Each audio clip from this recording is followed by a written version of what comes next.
Hello, YouTube modeling community. Mike here, Mike's Miniature Motors. Just wanted to do a bench update, kind of let you know where things stand. It's been 3 weeks, so just kind of let y'all know what's going on.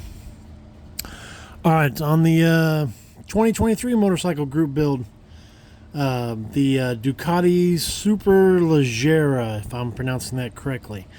Last time I just had the block together. Now I've got it just the block, just the if you remember the flat aluminum on the bottom. This is up here is like 3 parts gloss aluminum, 1 part metallic gray. Just because I showed you in the video that there was a slight difference in the video of the real thing, so I just decided to do that. Nobody's ever going to see it. You know how things like that go, but you'll know it's there, and I don't even know how well it picks up in the camera, but it is a shade darker. So the engine is done. Started working on cutting the parts of the frame off, and the next step. Okay, on the 1199, the 2022 group build, I have all the decals on the sheet metal. So it's basically it's ready to clear. I know that's upside down, but just trying to show you guys. We've got good weather this week, prospectively, at least Tuesday, Wednesday. So try to probably maybe wash these this evening before work, and then clear them tomorrow. So all those decals are done. You've seen the frame, the wheels, tires. It's up on it's up and ready to go. Just waiting on sheet metal. All right, on Fred's Camaro. If you remember the Upes, you know, where the nose busted, and I spent forever having to try to fix it. Well, I finally got it glued on the body, as you can tell here, and now there's like a gap, and I guess it's just the way that you know, because I had to sand in here to try to get smooth, and I guess I didn't test fit it when it was away from the body, blah blah blah blah.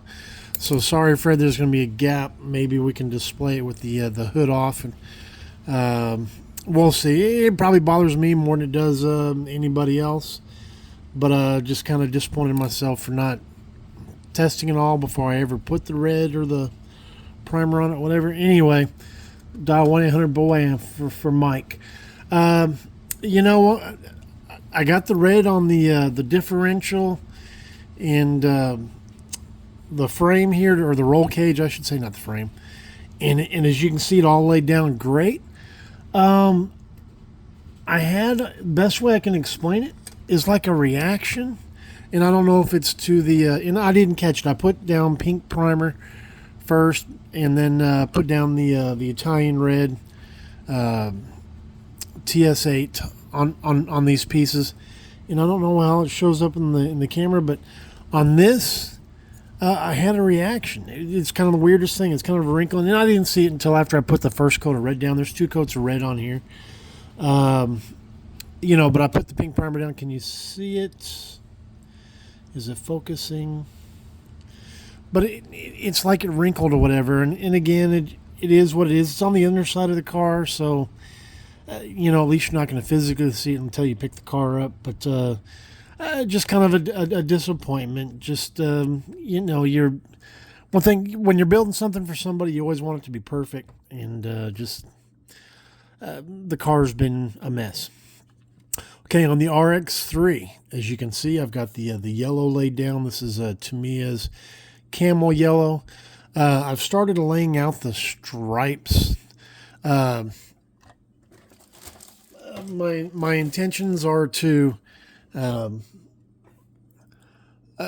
you can see, this is going to be, I have plans on painting the TS42. I was going to go dark green, a dark green stripe all the way down the car, but after I got the camel yellow on there, I thought it was too orangey, and it doesn't look as orangey looking at this end of the camera than what it does looking at the real thing here. It looks more yellow here on the camera. Anyway, it's the best way to describe it. It's like macaroni and cheese yellow, so it's kind of got like an orange hue on it. For those of you that eat Kraft macaroni and cheese. Anyway, I plan on coming in. I've got to cut a real thin strip probably a millimeter, half a millimeter, and I'm going to put a pinstripe in here so that it's going to be like a solid gray line, a thin pinstripe yellow, and then a thin pinstripe of gray. So that's kind of the intentions, and I don't know when I'll get that done. Hopefully, maybe Wednesday, Thursday. I just wanted to show this before I covered it in tape, and then you can't see what it looks like. Anyway, so that's in the yellow. Got the chassis painted.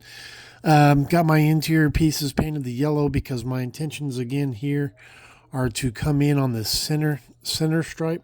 If you can see it, let me see if it shows up better on the center stripe to find a gray that as closely matches this. Unless I'm building a 60s car, I don't like doing a metallic interior or a sparkling interior. So I'll mix a gray that once I see how it looks on the car, I'll do spoons or something and try to find a gray that matches the gray on the car, and then I'll come in here and I'll put a gray stripe on there, and then the rest of this will probably be black. I haven't come to a complete conclusion on that yet, but it'll probably be black.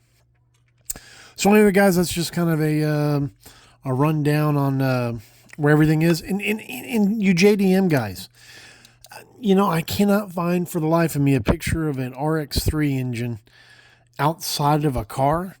And when I Google it or go to any of the search engines, all the pictures are from the top. And I've seen blue, I've seen black, I've seen aluminum. So I just don't know exactly what to paint that yet. So I haven't decided what I'm going to do here. But anyway, guys, that's about it. The routine: thumbs up, thumbs down, questions, comments. Enjoy interacting with y'all, and we'll see y'all on Thursday. All right, Mike out. Bye.